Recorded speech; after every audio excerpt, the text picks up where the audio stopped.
नमस्कार। सिविल सेवा प्रधान परीक्षा 2014 मॉक पांच के विश्लेषण में आपका स्वागत है। सबसे पहले पूरे प्रश्न पत्र का एक बार खंडवार विश्लेषण करते हैं। तो जैसे कि आप देख सकते हैं कि भारतीय परंपरा और संस्कृति से 2 प्रश्न पूछे गए हैं 5 अंकों के। भारतीय इतिहास से 9 प्रश्न पूछे गए हैं 10 अंकों के, 10-10 अंकों के, यानी कुल मिला के 90 अंकों के। विश्व इतिहास से 4 प्रश्न पूछे गए हैं 10-10 अंकों के, यानी 40 अंकों का विश्व इतिहास से पूछा गया है। भारत का भूगोल से 2 इसमें प्रश्न पूछे गए हैं 10-10 अंकों के और 5 प्रश्न पूछे गए हैं 5-5 अंकों के। इस प्रकार से कुल अंक होंगे इसके 45। विश्व का भूगोल से 1 प्रश्न पूछा गया है 10 अंकों का और 3 प्रश्न पूछे गए हैं 5-5 अंकों के। इस तरह से कुल अंक होंगे इसके 25। सामाजिक मुद्दे से 4 प्रश्न पूछे गए हैं 10-10 अंकों के, कुल अंक होंगे इसके 40। इस तरह से 10-10 अंकों के कुल 20 प्रश्न पूछे गए हैं और 5-5 अंकों के 10 प्रश्न पूछे गए हैं। सबसे पहले नजर डालते हैं प्रश्न 1 पे। विदेशी व्यापार प्राचीन भारतीय अर्थव्यवस्था की एक प्रमुख विशेषता था। प्राचीन भारतीय विदेशी व्यापार के अभिन्न आयामों की विवेचना कीजिए। तो इस तरह के प्रश्न में आपसे जो पूछा गया वो ये पूछा गया है कि इतिहास कालीन से जो विदेशी व्यापार भारत ने किया है उसमें जो विभिन्न पड़ाव आए या विभिन्न जो आयाम आए उनको हमें उनकी विवेचना करनी है। इसका उत्तर कुछ इस प्रकार होगा कि हड़प्पा काल से ही विदेशी व्यापार भारतीय अर्थव्यवस्था का अनिवार्य अंग था। आपने पढ़ा होगा एंशिएंट हिस्ट्री में मेलुहा और इस तरह के शब्दों की बातों को। लोथल में प्राप्त समुद्र पतन समुद्री मार्ग द्वारा भी अंतरराष्ट्रीय व्यापार को इंगित करता है। सभ्यता के विभिन्न स्थलों से विदेशी मूल की वस्तुएं प्राप्त होती रही हैं, जैसे कि विभिन्न तरह की धातु, विभिन्न तरह की मोहर, ऐसी चीजें हमें मिली है। उसमें भारतीय ग्रीक साम्राज्य और बाद में कुषाण शासकों के अंतर्गत जिन्होंने अंतरराष्ट्रीय साम्राज्य स्थापित किए, विदेशी व्यापार वृहद स्तर पर विकसित हुआ। उन्होंने बड़ी संख्या में धातु के सिक्के जारी किए, जिसने भारतीय विदेशी व्यापार को लाभान्वित किया। संगम साहित्य और पुरातत्व लेखों के अन्वेषण दक्षिण भारत के रोमन साम्राज्य के साथ व्यापारिक संबंधों को प्रमाणित करते हैं। 4वीं-5वीं शताब्दी के दौरान ताम्रलिपि दक्षिण पूर्व एशिया के साथ समुद्री व्यापार का एक प्रमुख केंद्र था। सड़क मार्ग द्वारा भी व्यापार प्रचलित था। फारस, पश्चिमी और मध्य एशिया और यूरोप इसके प्रमुख व्यापारिक भागीदार थे। निर्यात की प्रमुख वस्तुएं सूती कपड़े, मसाले, लौह वस्तुएं और अन्य विलासिता की वस्तुएं थी। आयात की प्रमुख वस्तुएं सोना और चांदी, मदिरा और अन्य विलासिता की वस्तुएं थी। आम लोगों के दैनिक उपभोग की छोटी छोटी वस्तुएं भारतीय आयात के नगण्य मद थे। व्यापार और भुगतान का संतुलन मुख्यतः भारत के पक्ष में था। तो काफी सामान्य प्रश्न है ये। इसमें कुछ चीजों को जरूर अंडरलाइन कीजिएगा, जैसे कि बड़ी संख्या में धातु के सिक्के, सड़क मार्ग द्वारा भी व्यापार प्रचलित था। ये कुछ पॉइंट्स हैं जिनको थोड़ा सा आपको हाईलाइट करना है। अगला प्रश्न देखते हैं। प्रश्न संख्या 2। अखिल भारतीय राष्ट्रीय कांग्रेस का गठन प्रारंभिक राष्ट्रवादियों द्वारा अखिल भारतीय स्तर पर अपनी राजनीतिक गतिविधियों को चलाने और लोगों को शिक्षित व संगठित करने के लिए एक साझा राष्ट्रीय राजनीतिक मंच के निर्माण के प्रयासों का स्वाभाविक परिणाम था। परीक्षण कीजिए। तो जैसा कि आपने देखा भी होगा कि कांग्रेस के बनने से पहले भी विभिन्न संगठन बने थे।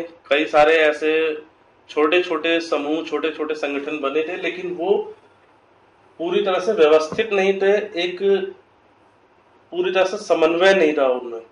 तो एक अखिल भारतीय स्तर पर कांग्रेस बनाई गई और उसमें इन छोटे समूह, छोटे जो संगठन थे, इनकी भी बहुत अच्छी भूमिका रही है उसमें।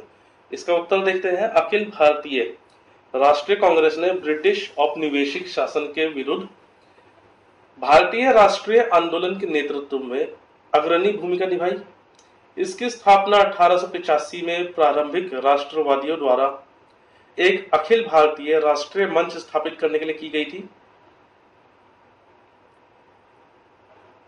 कांग्रेस के गठन के पूर्व विभिन्न राजनीतिक और सामाजिक संगठन जैसे कि भारतीय एसोसिएशन, मद्रास महाजन सभा, बॉम्बे प्रेसिडेंसी एसोसिएशन आदि भारत के विभिन्न भागों में स्थापित किए गए और वे भारतीय लोगों को विभिन्न राजनीतिक और सामाजिक मुद्दों पर जागरूक कर रहे थे, किंतु उनके गठन की प्रकृति के कारण उनका प्रभाव उनके अपने क्षेत्र तक ही सीमित था और उनमें से कोई भी राष्ट्रीय स्तर पर पहचान बनाने और राष्ट्रीय स्तर पर लोगों को संगठित करने में समर्थ नहीं था, जिसकी बात हम लोग अभी पहले कर ही चुके हैं।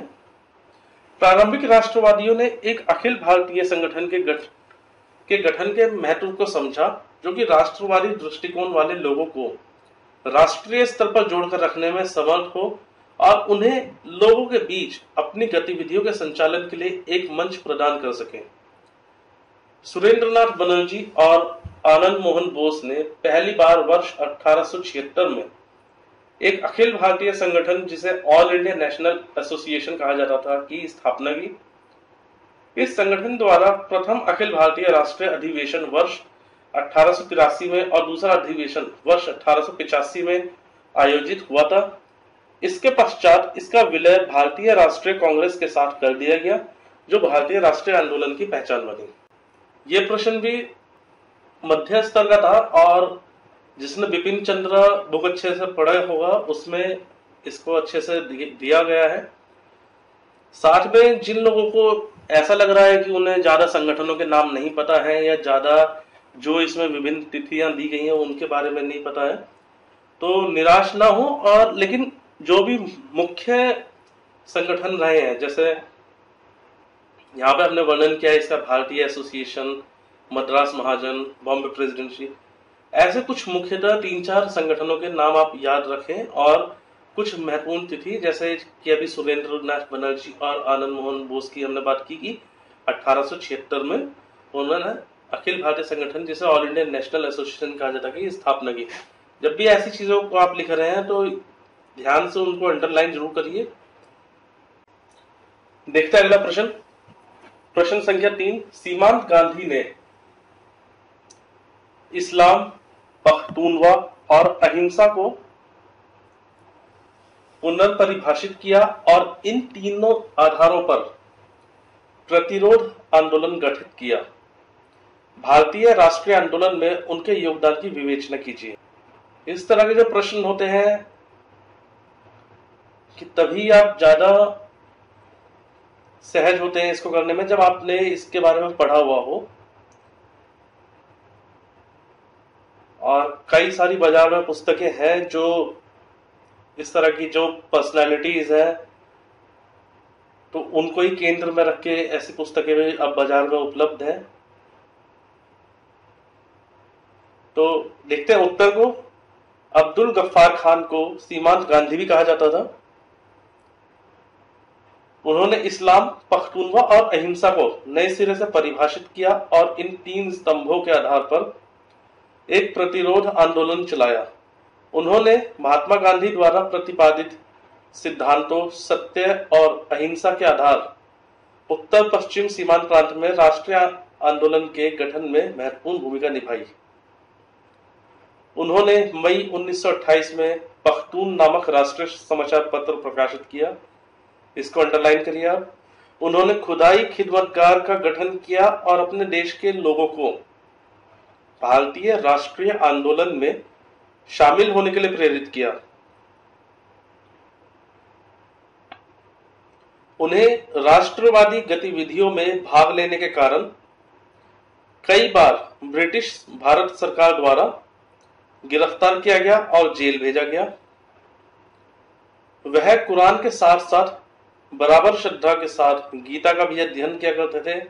उन्होंने अपने सिख कैदी साथियों द्वारा गुरु ग्रंथ साहिब को सुना और अध्ययन किया था। वह मानवता, सत्य, प्रेम और भगवान की सेवा को अपना धर्म मानते थे। उन्होंने मुस्लिम लीग की सांप्रदायिक राजनीति को खारिज कर दिया। वह सांप्रदायिक भावना के विरुद्ध थे। उन्होंने सांप्रदायिक हिंसा के बाद वर्ष 1947 में बिहार और अन्य तबाह क्षेत्रों का दौरा किया था। उन्होंने सांप्रदायिक या किसी अन्य आधार पर भारत के विभाजन का लगातार विरोध किया था।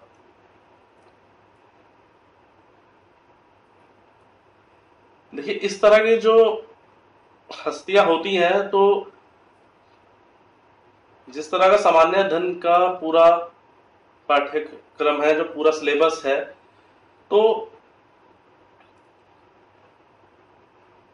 कई बार मुश्किलें होती हैं कि पूरी हर हस्ती को अच्छे से कवर करें या कुछ करें। तो इसमें जरूर ध्यान रखिएगा कि यदि कभी हाल के दिनों में या पिछले एक वर्ष के दौरान कोई भी ऐसी हस्ती किसी भी कारण से अगर चर्चा में रही है, तो निसंदेह वो परीक्षा के लिए भी बहुत ज्यादा महत्वपूर्ण हो जाती है। इसलिए जितना पढ़ सकते हैं वो तो पढ़े, लेकिन जो इस तरह की चर्चा में बनी हुई हस्तियां रहे हैं, उनको जरा और गौर से आप पढ़ें। देखते हैं अगला प्रश्न, प्रश्न संख्या 4। भारत छोड़ो आंदोलन के बाद भारतीय राष्ट्रीय नेताओं की ब्रिटिश सरकार के साथ अगली कोई भी वार्ता केवल सत्ता हस्तांतरण के तरीके पर हो सकती थी। परीक्षण कीजिए। इसका उत्तर देखते हैं कि भारत छोड़ो आंदोलन से पूर्व दो महत्वपूर्ण घटना हुई थी। पहली, लॉर्ड लिलिंगटन द्वारा अगस्त प्रस्ताव की घोषणा, और उसके बाद क्रिप्स मिशन द्वारा प्रस्तुत प्रस्ताव। अगस्त प्रस्ताव द्वारा द्वितीय विश्व युद्ध के बाद भारतीय संविधान निर्मात्री सभा का गठन किया जाना था।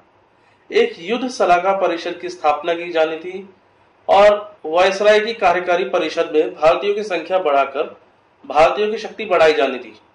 बाद में क्रिप्स मिशन ने नए भारतीय संघ के निर्माण की पेशकश की, जिसके अंतर्गत ब्रिटिश क्राउन के माध्यम से भारत को अन्य डोमिनियन राज्यों से संबद्ध होना था और भारत का दर्जा उनके समकक्ष होना था। भारत बाह्य तथा आंतरिक मामलों में स्वतंत्र होता।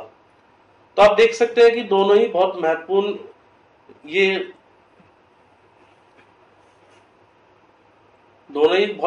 कदम थे। और इसमें पहले अगस्त प्रस्ताव में आपने देखा कि किस तरह से भारतीयों को और ज्यादा शक्ति दी गई और ज्यादा उनका महत्व बढ़ा। फिर बाद में डोमिनियन राज्य की बात हुई, तो ये अपने आप में स्पष्ट है कि डोमिनियन राज्य की अगर बात हो चुकी है और उसके बाद कोई आंदोलन हुआ है, तो उसके बाद अगला जो भी बातचीत का जो भी अगर कोई विकल्प बचता है, तो फिर वो सत्ता हस्तांतरण का था। इसने यह भी कहा कि कोई प्रांत जो संविधान को स्वीकार करने को तैयार नहीं था, उसे भी भारतीय संघ के समान पूर्ण इकाई का दर्जा प्रदान किया जाता। जैसे कि आपने देखा ही था कि लगभग 565 देसी रियासतें थे। इन्होंने उसके लिए भी बोला है कि उसको भी हम एक पूर्ण इकाई का दर्जा दे सकते थे। तो देश के खंडित होने का एक बहुत बड़ा खतरा यहाँ पे आप देख सकते हैं। उपयुक्त तो दोनों प्रस्तावों और मुख्यतः क्रिप्स मिशन के माध्यम से ब्रिटिश शासन ने भारतीयों के लिए डोमिनियन का दर्जा देने का प्रस्ताव किया, किंतु भारतीय राष्ट्रीय कांग्रेस ने उनकी कमियों पर विचार करके प्रस्ताव से सहमत नहीं हुए। भारत छोड़ो आंदोलन में लोगों की भागीदारी और प्रतिक्रिया ने यह सिद्ध कर दिया कि भारत में ब्रिटिश शासन अब जारी नहीं रह सकता था। डोमिनियन स्टेटस के बाद ब्रिटिश शासन पूर्ण स्वतंत्रता ही दे सकता था।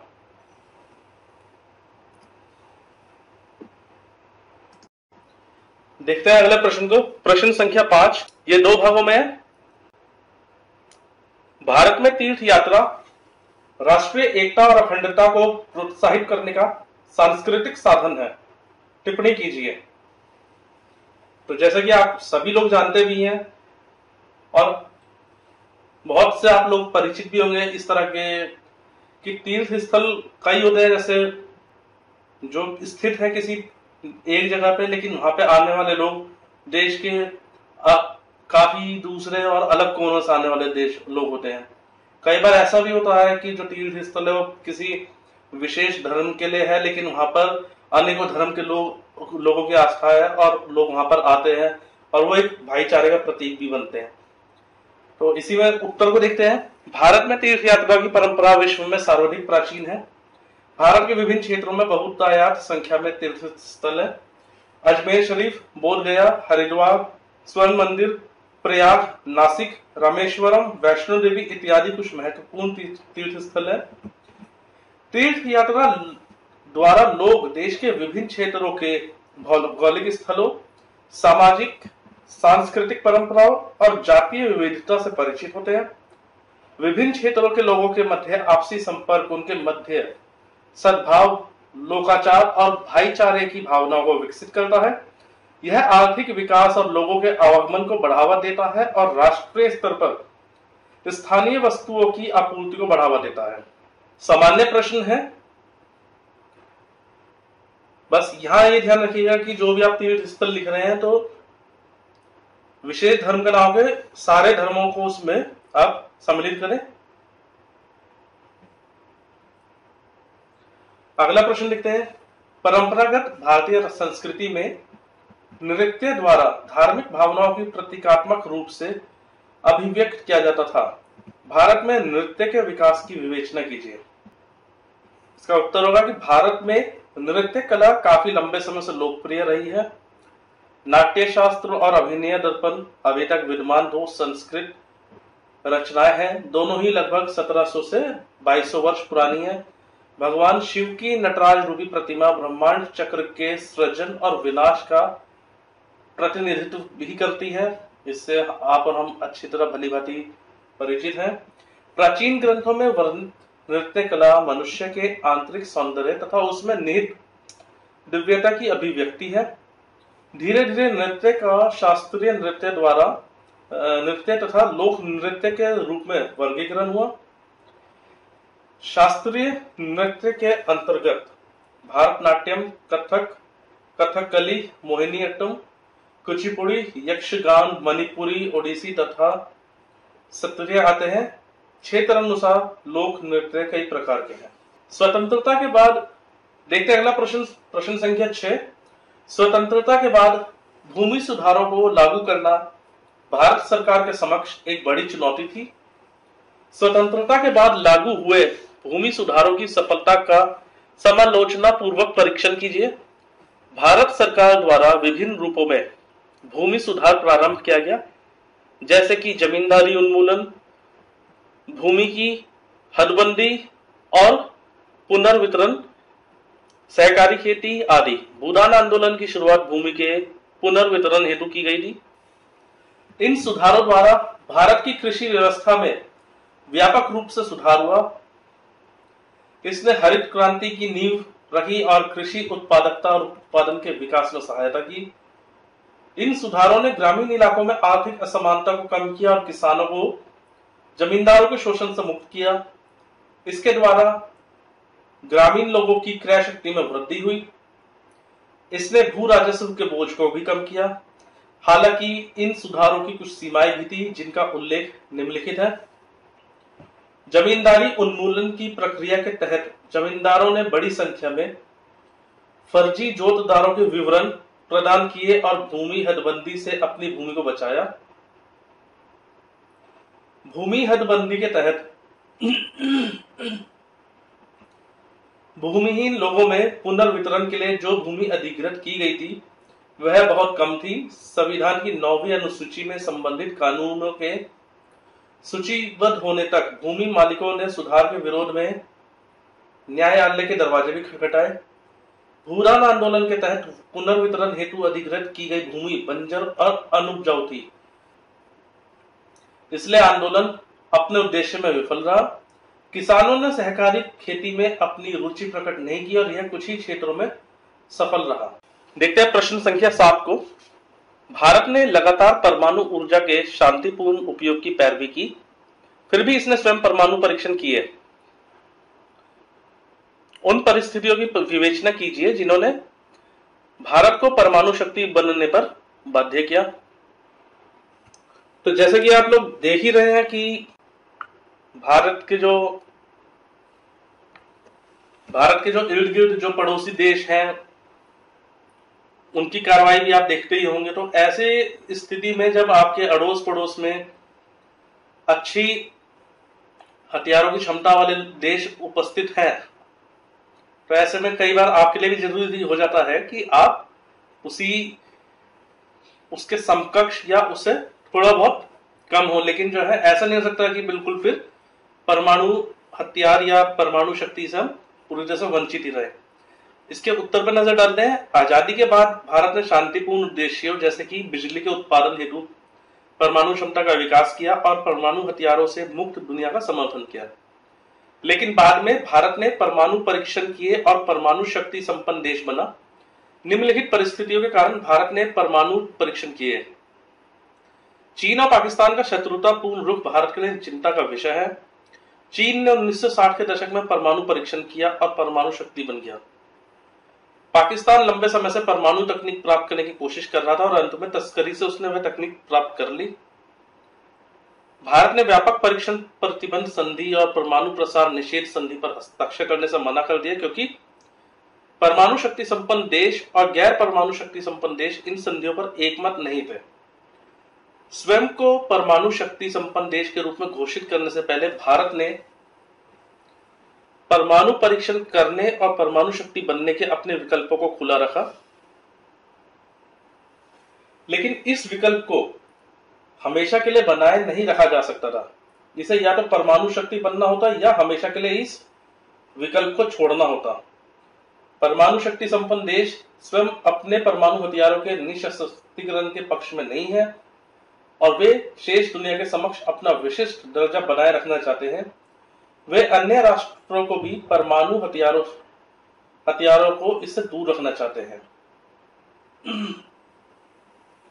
अगला प्रश्न देखते हैं, प्रश्न संख्या 8। अखिल भारतीय राज्य जन कॉन्फ्रेंस के गठन में भारतीय राष्ट्रीय कांग्रेस की भूमिका और राज्य जन आंदोलन में सम्मिलित होने के लिए इसके घोषित उद्देश्यों ने प्रजामंडल आंदोलन के नैतिक रूप से प्रोत्साहन दिया। भारतीय राष्ट्रीय आंदोलन में प्रजामंडल आंदोलन की भूमिका का मूल्यांकन कीजिए। तो ये प्रश्न थोड़ा मध्य स्तर से ऊपर का प्रश्न है। जिसने इसे पढ़ा होगा उनके लिए शायद ये थोड़ा सा सहज रहे, लेकिन जिसने पढ़ा है तो उसको भी बहुत विस्तार में से पढ़ना पड़ेगा, तभी इसको वो अटेम्प्ट कर पाएंगे ऐसे प्रश्न को। देखते हैं इसके उत्तर को। राष्ट्रीय आंदोलन के लिए देशी रियासत के लोगों द्वारा गठित किए गए जन संगठनों को प्रजामंडल या प्रजा परिषद कहा जाता था। 1919 और 1935 में बनाए गए अधिनियम के बाद ब्रिटिश क्रांति के तहत आने वाले लोगों को प्रशासन में कुछ राजनीतिक अधिकार और भागीदारी प्रदान की गई थी, लेकिन देशी रियासत के लोगों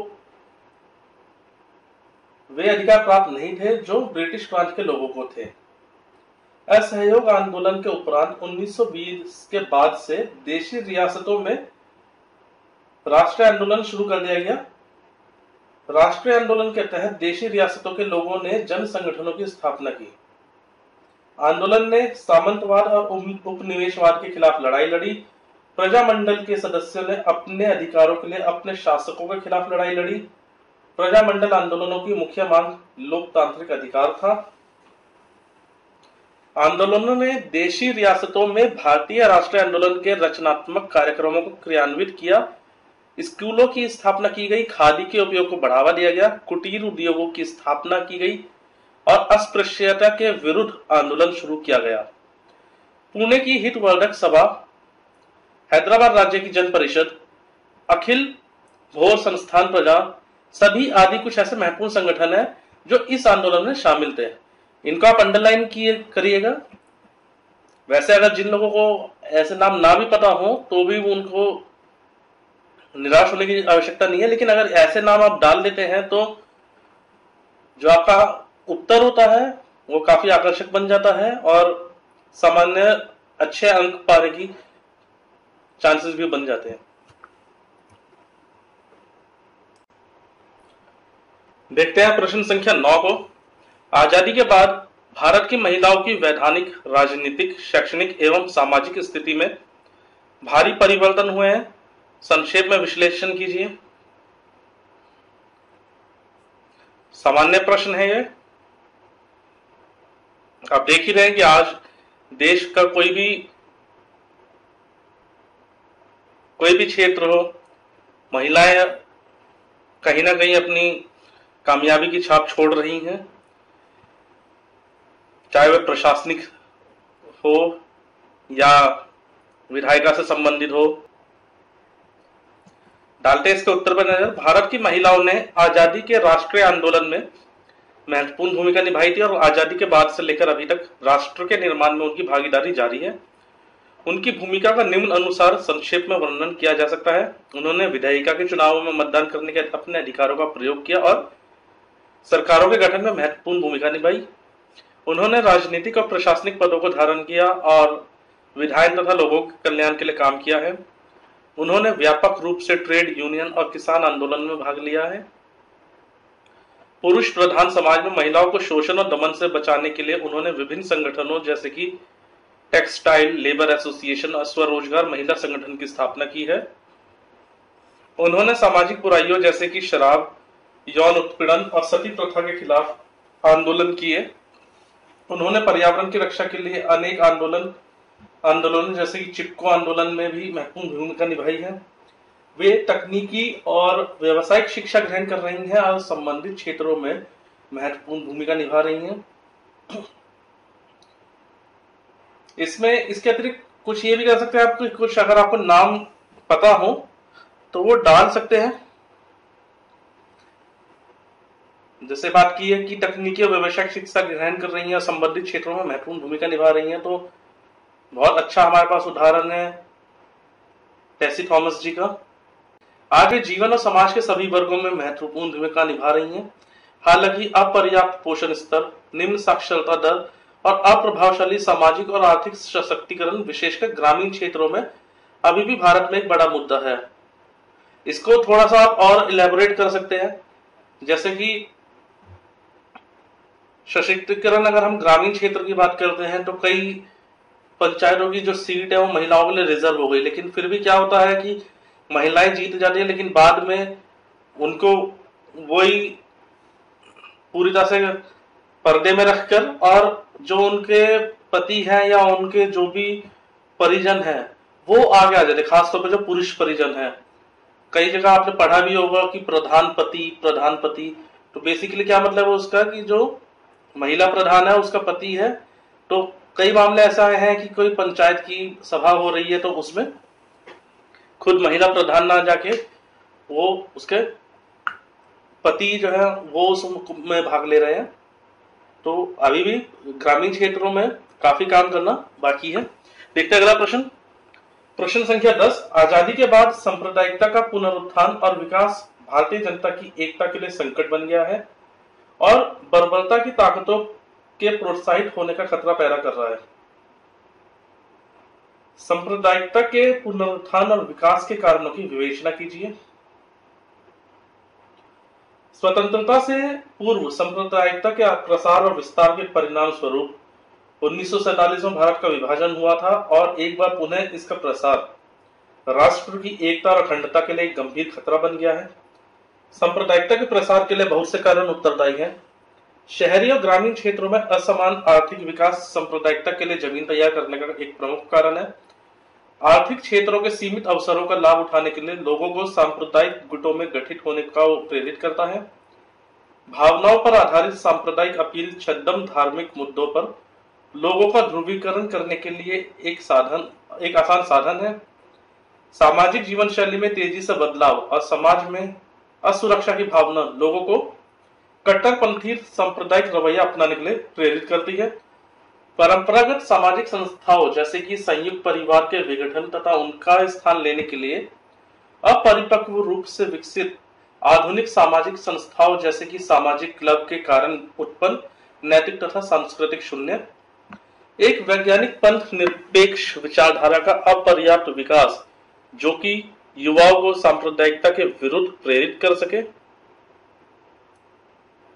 और जो सबसे महत्वपूर्ण है कि चुनावों के दौरान अपने वोट बैंक को मजबूत करने और मतदाताओं के ध्रुवीकरण के लिए राजनीतिक पार्टियों द्वारा सांप्रदायिक भावनाओं का उपयोग भी इसका कारण है। सांप्रदायिक संगठनों के प्रति राजनीतिक पार्टियों का रवैया भी उत्तरदायी है। कई ऐसे विद्यार्थी भी होंगे जिन्होंने पूरे उत्तर का जो केंद्र है वो इस लाइन को बना दिया होगा, चुनाव के दौरान वोट बैंक और ये सारी चीज।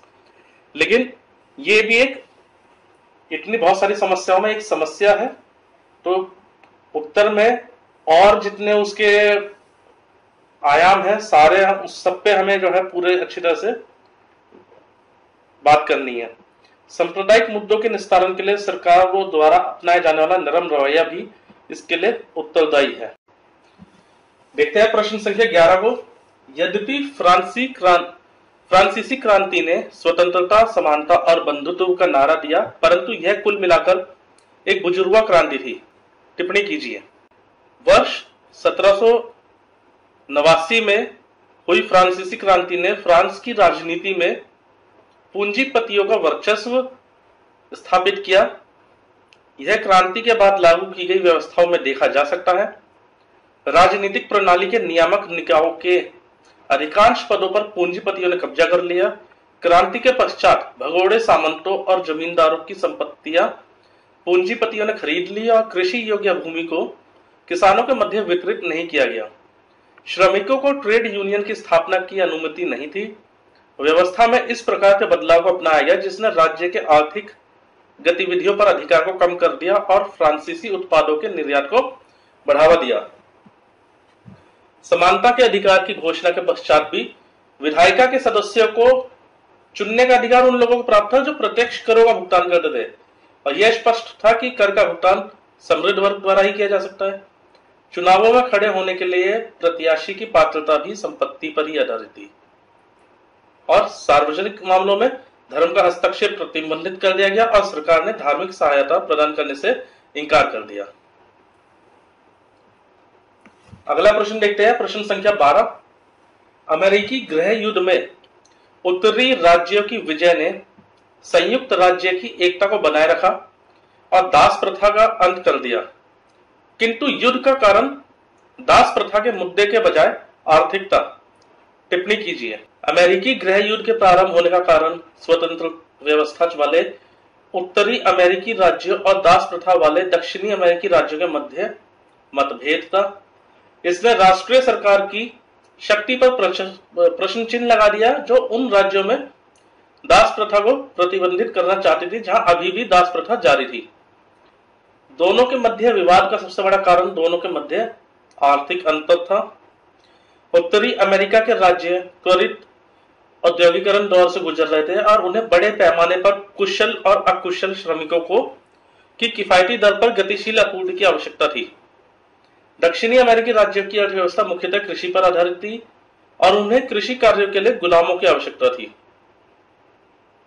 अतः उत्तरी राज्य दास प्रथा को समाप्त करना चाहते थे जिससे कि उनके उद्योगों के लिए श्रमिकों की पर्याप्त आपूर्ति सुनिश्चित हो सके, जबकि दक्षिणी राज्य दास प्रथा को जारी रखना चाहते थे जो उनके कृषि के फायदे के लिए किफायती श्रम की आपूर्ति को जारी रख सके। और युद्ध का आरंभ 1861 में दक्षिणी राज्यों के उत्तरी राज्यों पर हमले के पश्चात हुआ, जो 1865 में उत्तरी अमेरिकी राज्यों की विजय के साथ समाप्त हुई और अमेरिका में दास प्रथा आधिकारिक रूप से गैर कानूनी घोषित कर दी गई। देखते हैं अगले प्रश्न को। प्रश्न संख्या 13। द्वितीय विश्व युद्ध, जिसमें लगभग पूरा विश्व संलग्न था, 20वीं शताब्दी के भू राजनीतिक इतिहास में एक महान घटना थी जिसने वैश्विक भू रणनीतिक परिदृश्य को हमेशा के लिए बदल दिया। इसके परिणामों की संक्षेप में विवेचना कीजिए। मध्य स्तर का यह प्रश्न है, काफी अच्छा प्रश्न है। ऐसे प्रश्नों में आप पॉइंटर्स का भी इस्तेमाल कर सकते हैं या अपने उत्तर को पैराग्राफ में भी लिख सकते हैं, लेकिन पॉइंटर्स में लिखे तो ज्यादा अच्छा रहता है। कुछ मुख्य परिणामों में अगर हम बात करें तो ये था कि अमेरिका और सोवियत संघ इनका एक महाशक्ति के रूप में उभर रहे थे ये। उसके अलावा शीत युद्ध का दौर चला, फिर परमाणु हथियार बनाने की होड़ लगी देशों में। इसके उत्तर पर नजर डालते हैं हम। द्वितीय विश्व युद्ध ने अंतरराष्ट्रीय परिदृश्य को सदैव के लिए बदल दिया। इसने विश्व के आर्थिक, राजनीतिक और सामाजिक संरचना में वृहद स्तर पर परिवर्तन किया। इन परिवर्तनों का निम्नलिखित उल्लेख किया जा सकता है। शेष विश्व पर यूरोपीय आधिपत्य की समाप्ति, संयुक्त राज्य अमेरिका और सोवियत समाजवादी संघराज्य संघ का महाशक्तियों के रूप में उदय, शीत युद्ध का उद्भव और परमाणु युग का आरंभ, एशिया और अफ्रीका में उपनिवेशवाद की समाप्ति, क्षेत्रीय सामरिक संगठनों का उद्भव, अंतरराष्ट्रीय संगठनों द्वारा शांति स्थापित करने का एक नए सिरे से प्रयास, आर्थिक शक्तियों के नए केंद्र के रूप में संयुक्त राज्य अमेरिका, सोवियत संघ, जर्मनी और जापान का उद्भव, युद्ध के पश्चात समाज के आर्थिक और सामाजिक पुनर्निर्माण में महिलाओं को अधिक भूमिका निभाने की स्वतंत्रता और अवसर, तथा वैश्विक स्तर पर साहित्य और अन्य प्रकार की कलाओं की अंतर्वस्तु में बड़े स्तर पर परिवर्तन। देखते हैं अगला प्रश्न। प्रश्न संख्या 14। अपने अद्वितीय अंतरराष्ट्रीय चरित्र तथा इसके संस्थापना चार्टर में निहित शक्तियों के कारण संयुक्त राष्ट्र संघ विभिन्न प्रकार के मुद्दों पर कार्रवाई कर सकता है और अपने सदस्य राज्यों को महासभा एवं अन्य निकायों तथा समितियों के माध्यम से अपने दृष्टिकोणों को प्रकट करने के लिए मंच प्रदान करता है। संघ अंतरराष्ट्रीय राजनीतिक विवादों को हल करने में कहां तक सफल रहा है? प्रथम दृष्टया ऐसा प्रश्न आपको हो सकता है थोड़ा सा निराश करे, लेकिन क्योंकि यहाँ ना तो विवेचना के बारे में पूछा गया है, ना किसी तरह का आलोचना करने के लिए पूछा गया है, सीधा पूछा गया है कि संघ अंतरराष्ट्रीय राजनीतिक विवादों को हल करने में कहां तक सफल रहा है। तो हम इसमें सीधा सीधा संघ के अभी तक की जिन प्रयासों में वो सफल रहा और जिसमें वो असफल रहा उसका विवरण देकर इसके उत्तर को हम दे सकते हैं। इसके उत्तर पर नजर डालते हैं। अंतरराष्ट्रीय राजनीतिक विवादों को हल करने के लिए संयुक्त राष्ट्र संगठन के प्रयासों की सफलता मिश्रित रही है। इसने निम्न विवादों का सफलतापूर्वक निस्तारण किया। इसने नीदरलैंड के विरुद्ध इंडोनेशिया के स्वतंत्रता संग्राम के मुद्दे को सफलतापूर्वक हल किया। इसने कोरियाई युद्ध के मुद्दे को हल किया। इसने स्वेज नहर संकट को हल किया। इसने कांगो संकट का सफलतापूर्वक हल प्रदान किया। यह निम्नलिखित मुद्दों को सुलझाने में असफल रहा। यह फिलिस्तीन और इजराइल के मुद्दे को हल करने में असमर्थ रहा। यह कश्मीर मुद्दे को सुलझाने में असफल रहा। यह सोवियत संघ के हंगरी में हस्तक्षेप को रोकने में असमर्थ रहा।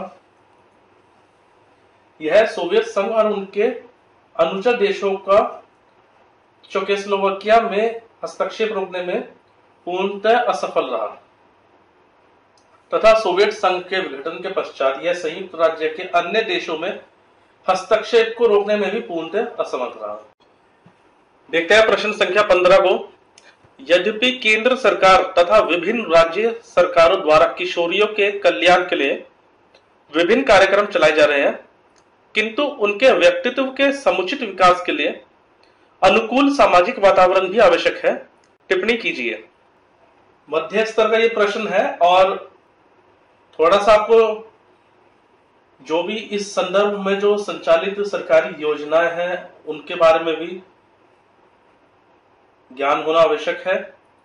इसके उत्तर पर नजर डालते हैं। किशोरियों के लिए कुछ विशेष कल्याणकारी योजनाएं चलाई जा रही हैं, जैसे कि धनलक्ष्मी, लड़कियों के लिए सशक्त नकद हस्तांतरण की योजना, 6118 समेकित बाल विकास परियोजनाओं में किशोरी शक्ति योजना, किशोरियों के लिए पोषण कार्यक्रम, 11 से 18 आयु वर्ग की किशोर लड़कियों में पोषण और स्वास्थ्य की स्थिति में सुधार करने के उद्देश्य से किशोर लड़कियों के लिए राजीव गांधी सशक्तिकरण योजना। फिर भी किशोरियों को उनके समुचित शारीरिक और मानसिक विकास के लिए अधिक अनुकूल सामाजिक वातावरण की आवश्यकता है। ये बिल्कुल सही है। आज भी आप देखते हैं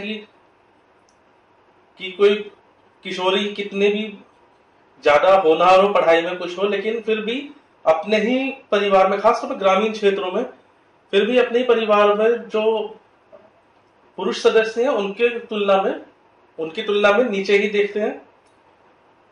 लड़के लड़कियों के बीच भेदभाव मुख्यतः ग्रामीण क्षेत्रों में अभी भी पाया जाता है, जहां लड़कियां अभी भी परिवार की द्वितीय सदस्य के रूप में समझी जाती हैं। किशोर आयु के दौरान लड़कियां कई शारीरिक और मानसिक परिवर्तन के दौर से गुजरती हैं और इनका सामना करने के लिए उन्हें उचित मार्गदर्शन और परामर्श की आवश्यकता होती है। उन्हें घरों में बराबरी के वातावरण की आवश्यकता है। उन्हें शिक्षा और करियर में बराबरी का अवसर दिए जाने की आवश्यकता है। उन्हें शारीरिक शोषण और यौन उत्पीड़न से सुरक्षा की आवश्यकता है। इन सबसे अधिक अनिवार्य है कि उन्हें समाज में बराबरी का दर्जा प्रदान किया जाए और उन्हें द्वितीय सदस्य न समझा जाए। अगला प्रश्न देखते हैं, प्रश्न संख्या 16। ग्रामीण भारत आर्थिक वैश्वीकरण के लाभों से अभी भी दूर है, विवेचना कीजिए।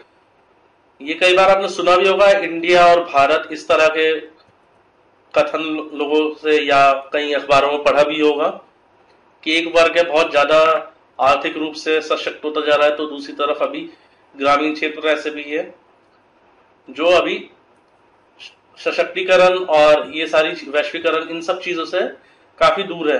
इसके उत्तर पर नजर डालते हैं। यद्यपि भारतीय अर्थव्यवस्था ने आर्थिक वैश्वीकरण का वृहद स्तर पर लाभ उठाया है, किंतु ग्रामीण क्षेत्र अभी भी वैश्वीकरण के लाभ से दूर है। इसके लिए बहुत से कारण उत्तरदायी हैं।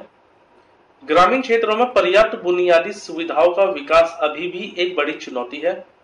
ग्रामीण क्षेत्रों में संयोजकता सुविधा के अभाव में वे अर्थव्यवस्था की तीव्र गतिविधियों का लाभ प्राप्त करने में असमर्थ हो जाते हैं। कुशल कार्यबल जैसे कि पेशेवर तकनीकी और प्रबंधन कौशल की अपर्याप्त उपलब्धता एक बड़ी बाधा है और बाजारों में ग्रामीण क्षेत्रों की पहुंच को कम कर देता है। बाजार की वास्तविक स्थिति के बारे में जानकारी का अभाव ग्रामीण क्षेत्रों को उनके अपने उत्पादों के लाभकारी मूल्य से वंचित कर देता है और बिचौलिए और व्यापारी उसका वास्तविक लाभ कमाते हैं। संस्थागत ऋण सुविधाओं की अपर्याप्त उपलब्धता उनकी निवेश क्षमता और उत्पादों के लाभ को कम कर देती है। ग्रामीण क्षेत्रों में कम साक्षरता दर और मुख्यतः ई साक्षरता दर में कमी वैश्वीकरण का लाभ प्राप्त करने में बहुत बड़ी बाधा है। जब तक उपयुक्त समस्याओं का समाधान नहीं हो जाता, ग्रामीण क्षेत्र आर्थिक वैश्वीकरण का लाभ प्राप्त नहीं कर सकते। देखते हैं प्रश्न संख्या 17 को। यद्यपि भारत ने पिछले 2 दशकों के दौरान बच्चों की मृत्यु दर में कमी करने में प्रभावी उपलब्धि प्राप्त की है, फिर भी इसके लिए सहस्त्राब्दी विकास लक्ष्य 4 जिसके अनुसार वर्ष 1990 से 2015 के बीच 5 वर्ष से कम उम्र के बच्चों की मृत्यु दर में 2/3 की कमी करना है, को पर्याप्त करना संभव नहीं है। भारत में शिशुओं तथा बच्चों की उच्च मृत्यु दर के लिए उत्तरदायी सामाजिक आर्थिक कारणों की विवेचना कीजिए। ये प्रश्न थोड़ा मध्य स्तर से उच्च है, यानी कठिन कह सकते हैं आप इसको, लेकिन फिर भी अगर आपने थोड़ा सा जो भी इससे ऐसे केसेस से संबंधित जो भी रिपोर्ट्स अगर आपने पढ़ी होगी तो उत्तर लिखने में थोड़ा आसानी होगी। इसके उत्तर पर नजर डालते हैं कि यूनिसेफ की एक अद्यतन रिपोर्ट के अनुसार भारत द्वारा सहस्त्राब्दी विकास लक्ष्य 4 के प्राप्त करने की संभावना बिल्कुल नहीं है, जिसका लक्ष्य 5 वर्ष से कम आयु वर्ग के बच्चों की मृत्यु दर में 1990 और 2015 के मध्य 2/3 कमी करना था। भारत में उच्च शिशु एवं बाल मृत्यु दर के लिए विभिन्न सामाजिक आर्थिक कारण उत्तरदायी हैं। निम्न साक्षरता दर और महिलाओं में मातृत्व के विषय में जागरूकता का अभाव उच्च शिशु मृत्यु दर का एक प्रमुख कारण है। गर्भवती और स्तनपान कराने वाली महिलाओं में निम्न पोषण भी इसके लिए उत्तरदायी है। प्राय परिवार की आर्थिक उपार्जन न करने वाली सदस्य होने के कारण स्त्रियां स्वयं एवं अपने बच्चों को पौष्टिक भोजन उपलब्ध कराने में असमर्थ होती है। एक प्रमुख दायित्व के रूप में माताओं और बच्चों की सही देखभाल में लापरवाही, ग्रामीण क्षेत्रों में स्वास्थ्य सेवाओं की खराब गुणवत्ता और सरकार द्वारा स्वास्थ्य क्षेत्र का अकुशल विनियमन तथा स्थानीय स्तर पर आसानी से किफायती मूल्य पर उपलब्ध पौष्टिक आहार के बारे में अनभिज्ञता। देखते हैं प्रश्न संख्या 18 को। भारत में पिछले कुछ दशकों में त्रुटिपूर्ण नगरीय व्यवस्था तथा अनौपचारिक भवन निर्माण के कारण मलिन बस्तियों का अत्यधिक विस्तार हुआ है। मलिन बस्तियों से संबंधित समस्याओं तथा उनसे निपटने के उपायों की विवेचना कीजिए। इसका उत्तर होगा कि भारत की सबसे बड़ी चुनौतियों में से एक चुनौती आर्थिक उदारीकरण के साथ साथ बढ़ते हुए शहरीकरण का सामना करना है। पिछले 2 दशकों में भारत के विकास के कारण गांवों से मेट्रो शहर की ओर पलायन वृहद स्तर पर बढ़ा है। इसके परिणाम स्वरूप मेट्रो शहरों में मलिन बस्तियों का वृहद विस्तार हुआ है। मलिन बस्तियों की विभिन्न समस्याएं हैं: अपर्याप्त आवास, स्वच्छता और अन्य बुनियादी सुविधाओं का अभाव, स्वस्थ वातावरण का अभाव, उच्च अपराध दर और अपर्याप्त सुरक्षा। मलिन बस्तियां संचारी रोगों के लिए अनुकूल स्थल है। इसमें कुछ अपनी तरफ से आप और भी ऐड कर सकते हैं, जैसे कोई टेबल ऐसी बनी हुई जिसमें कोई कंपैरेटिव एनालिसिस हो, या कोई हाल फिलहाल का कोई ऐसा एग्जाम्पल जो किसी बड़ी संस्था ने किया हो या किसी सरकारी संगठन ने किया हो। नीचे दिए गए कुछ उपाय मलिन बस्तियों की समस्याओं का निदान करने में सहायक होंगे। ग्रामीण क्षेत्रों में रोजगार के साधन उपलब्ध कराना, जिससे कि लोगों के पलायन को रोका जा सके, यह इस समस्या का सबसे प्रमुख उपाय है। वहनीय मूल्य पर उपलब्ध अपर्याप्त आवासीय क्षेत्रों में मलिन बस्तियों के निवासियों का क्रमिक स्थानांतरण, सहकारी आधार पर मलिन बस्तियों में बुनियादी सेवाओं का विकास और उनकी स्थापना, मलिन बस्तियों के निवासियों के सत्यापन के माध्यम से कानून व्यवस्था को सुनिश्चित करना। अगला प्रश्न देखते हैं, प्रश्न संख्या 19। इसका पहला भाग देखते हैं, पर्वतों का निर्माण किस प्रकार होता है तथा संबंधित स्थानीय जलवायु में उनकी क्या भूमिका होती है। पर्वतों का निर्माण भू विवर्तन से होता है। उनका निर्माण भू प्रॉपर्टी के वलन या भ्रंशन से, ज्वालामुखी उद्गार, भूगर्भ विवर्तन तथा रूपांतरण द्वारा होता है। वे संबंधित स्थानीय जलवायु में महत्वपूर्ण भूमिका निर्वहन करते हैं। कई नदियों का उद्गम पर्वतों से होता है। पर्वतों के वायु अभिमुख दिशा में वायु द्वारा वाहित नमी से वर्षा होती है, जबकि वायु विमुख दिशा में अल्प वर्षा होती है। पर्वतों पर बड़ी मात्रा में जैव विविधता पाई जाती है। भूमध्य रेखा पर स्थित पर्वतों पर भी बर्फ पाई जाती है। इस प्रश्न का दूसरा भाग देखते हैं, पश्चिमी भारत में परमाणु तथा गैर परंपरागत ऊर्जा संयंत्रों की स्थापना की अधिक आवश्यकता है, क्यों? भारत में अधिकांश ताप ऊर्जा संयंत्र जीवाश्म ईंधन विशेषकर कोयला पर आधारित है। पश्चिमी भारत में कोयले की खानें नहीं है, किंतु वहां वृहद स्तर पर औद्योगिकरण के कारण ऊर्जा की अत्यधिक आवश्यकता है। भारी होने के कारण कोयले का परिवहन महंगा होता है और छत्तीसगढ़, ओडिशा, झारखंड और पश्चिम बंगाल की खानों से पश्चिमी भारत में स्थित ताप ऊर्जा संयंत्रों तक कोयला लाने से ऊर्जा संयंत्रों की आगत लागत तथा उनके द्वारा उत्पादित विद्युत की लागत बढ़ जाएगी। यद्यपि परमाणु ऊर्जा संयंत्रों का ईंधन भी अत्यधिक भारी होता है, किंतु उसकी बहुत कम मात्रा में आवश्यकता होती है, अतः उसका परिवहन महंगा नहीं होता है।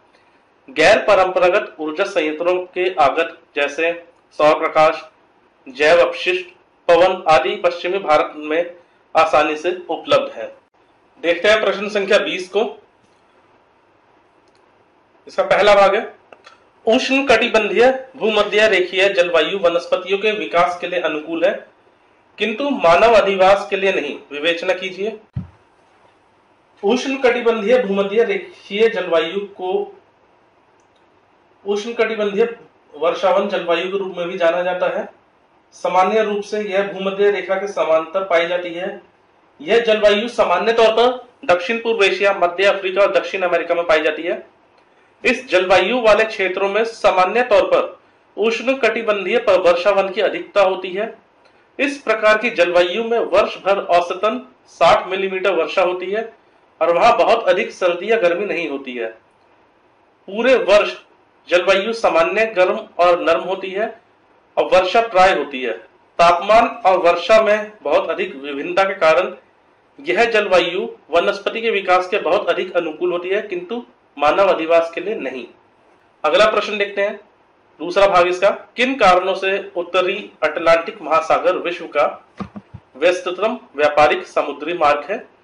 तो देखिए, उत्तरी अटलांटिक महासागर के विश्व का व्यस्ततम समुद्री मार्ग होने का सिर्फ यही कारण नहीं है कि यह दो विकसित आर्थिक क्षेत्रों को जोड़ता है, बल्कि इसका कारण यह भी है कि इस मार्ग में विश्व के कुछ बड़े टर्मिनल भी स्थित हैं। इस मार्ग से किया जाने वाला विदेशी व्यापार शेष विश्व द्वारा किए जाने वाले व्यापार की तुलना में अधिक है। यूरोप के पश्चिमी तट के बंदरगाहों से संयुक्त राज्य अमेरिका और कनाडा को बहुत अधिक मात्रा में कपड़ा, रसायन, मशीनरी, इस्पात, उर्वरक और शराब निर्यात की जाती है। उत्तरी अमेरिका के तटों पर स्थित बंदरगाहों से यूरोपीय देशों को खाद्य पदार्थों, गेहूं, पशु आहार, कपास, तंबाकू, कागज और इमारती लकड़ी, निकल और तांबा निर्यात किया जाता है। अगला प्रश्न देखते हैं, प्रश्न संख्या 21। पृथ्वी के पारिस्थितिकीय संतुलन को बनाए रखने के लिए वन अत्यधिक आवश्यक हैं। विवेचना कीजिए कि वे किस प्रकार प्रकृति को संतुलित करते हैं। पारिस्थितिकी इस परितंत्र के अध्ययन का विज्ञान है। पारिस्थितिकीय संतुलन जैव समुदाय के गतियात्मक साम्य व्यवस्था की ऐसी दशा है जिसमें आनुवांशिक, प्रजातीय तथा परितंत्र की विविधता प्राकृतिक अनुक्रमण द्वारा मंद गति परिवर्तित होते हुए आपेक्षिक रूप से स्थिर रहती है।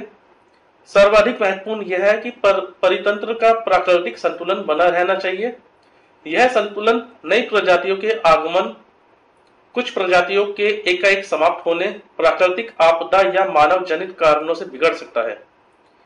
वन पृथ्वी के पारिस्थितिकीय संतुलन को बनाए रखने के लिए महत्वपूर्ण है। उदाहरण के लिए, अमेरिका वियतनाम युद्ध के दौरान सघन वनों पर अत्यधिक बमबारी से कई प्रजातियों के अधिवास नष्ट हो गए। बढ़ती हुई मानव जनसंख्या तथा बढ़ती हुई विकासात्मक गतिविधियों के परिणाम स्वरूप निर्वनीकरण हो रहा है। इसके कारण वन्य पादपों तथा जीवों के अधिवास में ह्रास हो रहा है, जिसका प्रभाव प्रजाति विशेष पर ही नहीं वरन पूरे परितंत्र पर पड़ता है। वनों के ह्रास के कई अवांछित परिणाम हुए। कई असामान्य प्रजातियां ढूंढे जाने से पहले ही नष्ट हो जा रही हैं और वैज्ञानिक अन्वेषणों के कारण प्राचीन परितंत्र पर दुष्प्रभाव पड़ रहा है। अंततः निर्वनीकरण के कारण वायुमंडल में कार्बन डाइऑक्साइड की सघनता में विस्तार हुआ है, क्योंकि वृक्ष जो कि अपने जैव भार में कार्बन का एक बड़ा भाग धारण करते हैं, समाप्त हो रहे हैं। अगला प्रश्न देखते हैं, प्रश्न संख्या 22। ये दो भागों में, इसका पहला भाग देखते हैं। भारत में प्राय आने वाली बाढ़ की आपदा के कारण प्रति वर्ष जनधन की अत्यधिक क्षति होती है। बाढ़ प्रवण क्षेत्रों का संक्षेप में वर्णन कीजिए। भारत में, ये इसका उत्तर होगा, भारत में वर्षों से विभिन्न क्षेत्रों में बाढ़ आती रही है, लेकिन हाल ही में बादल फटने के कारण होने वाली वर्षा में वृद्धि हुई है। राष्ट्रीय बाढ़ आयोग 1980 के द्वारा किए गए आकलन के अनुसार देश में 40 मिलियन हेक्टेयर बाढ़ प्रवण क्षेत्र है। कुछ बाढ़ प्रवण क्षेत्रों का नीचे वर्णन किया गया है। पंजाब के क्षेत्र, गंगा यमुना के मैदान, उसमें उत्तराखंड, उत्तरी और पूर्वी उत्तर प्रदेश, उत्तरी और दक्षिणी बिहार, पश्चिमी बंगाल के कुछ हिस्से, ब्रह्मपुत्र घाटी, असम आदि के कुछ हिस्से, नर्मदा ताप्ती क्षेत्र, गुजरात, पश्चिमी मध्य प्रदेश और दक्षिणी राजस्थान के कुछ हिस्से, गोदावरी कृष्ण जलग्रहण क्षेत्र और उनकी घाटी के अन्य क्षेत्र, मूसलाधार बारिश, चक्रवात या बादल फटने के कारण बाढ़ प्रवण क्षेत्र, जम्मू और कश्मीर, पश्चिमी तट, पूर्वी तट, उत्तराखंड। देखते हैं इसका दूसरा भाग। उष्णकटिबंधीय मैंग्रोव परितंत्र के संरक्षणात्मक, उत्पादक तथा सामाजिक महत्व के बारे में बढ़ती जागरूकता ने उनके सतत संरक्षण तथा प्रबंधन की आवश्यकता को रेखांकित किया है। विवेचना कीजिए। मैंग्रोव वन उष्णकटिबंधीय समुद्र तटों की मुख्य विशेषता है। ये मुख्यतः 25 डिग्री उत्तरी और 25 डिग्री दक्षिणी अक्षांश के बीच पाए जाते हैं। अपने भूमंडल प्रतिरूप की तरह इन वनों को भी मानव द्वारा किए जाने वाले विभिन्न प्रकार के विनाशकारी कार्यों से खतरा है। इसलिए ये अक्सर राष्ट्रीय जैव विविधता कार्य योजना सहित संरक्षण कार्यक्रमों के केंद्र में रहते हैं। सुनामी, चक्रवात और अन्य तूफानों के लिए मैनग्रोव एक प्रतिरोधक के रूप में कार्य करने में सक्षम होते हैं। मैनग्रोव परितंत्र प्राकृतिक संपदा का प्रतिनिधित्व करते हैं जो समुद्र तटीय वातावरण और समुदाय के लिए वस्तुओं और सेवाओं की बड़ी श्रृंखला का उत्पादन करने में सक्षम है। इनमें से कुछ उत्पादन जैसे कि लकड़ी का बाजार में मुक्त रूप से विक्रय किया जाता है। इन बाजारों में मूल्यों का निर्धारण विनिमय द्वारा किया जाता है। देखते हैं प्रश्न संख्या 23 को। इसका पहला भाग है, वर्तमान में भारत फलों और सब्जियों का दूसरा सबसे बड़ा उत्पादक है। उपयुक्त कथन के आलोक में भारत में बागवानी कृषि के महत्व तथा विकास की संभाव्यता का परीक्षण कीजिए।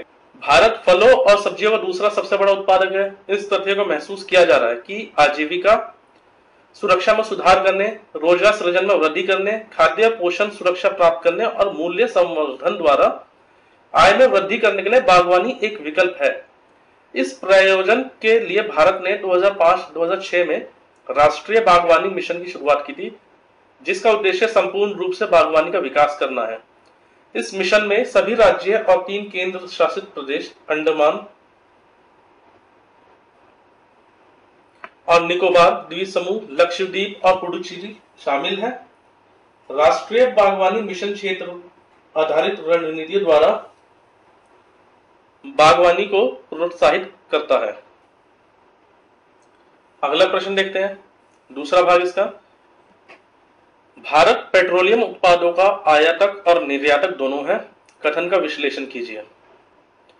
भारत के व्यापार परिदृश्य की समीक्षा कर यह परिणाम निकाला जा सकता है कि भारत मुख्य रूप से पेट्रोलियम आयात करने वाला देश है, जिसके कारण उसका व्यापार घाटे में जा रहा है। वर्ष दर वर्ष भारत द्वारा किए जाने वाले आयात में पेट्रोलियम उत्पादों का वर्चस्व रहा है, जबकि दूसरी ओर निर्यात में भी मुख्य रूप से पेट्रोलियम उत्पादों का वर्चस्व रहा है। आज भारत के पास पेट्रोलियम उत्पादों को शोधित करने की क्षमता 126 मिलियन टन प्रति वर्ष है। पिछले 2 वर्षों में अधिशेष का निर्यात किया गया है।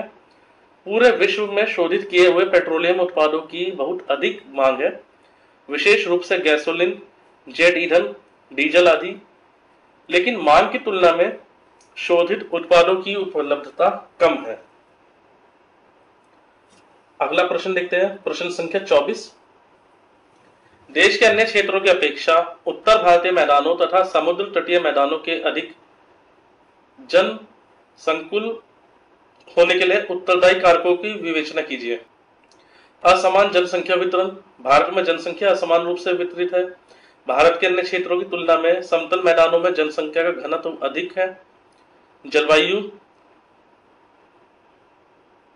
भारत के मैदानी इलाकों में तापमान तुलनात्मक रूप से सामान्य होता है, जिसके कारण ऐसे स्थानों पर जनसंख्या घनत्व अधिक होता है।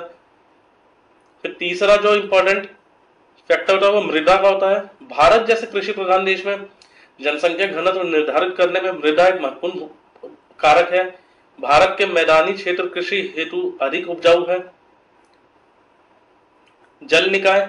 मैदानी क्षेत्र में अनेक नदियों द्वारा मीठे जल की आपूर्ति की जाती है।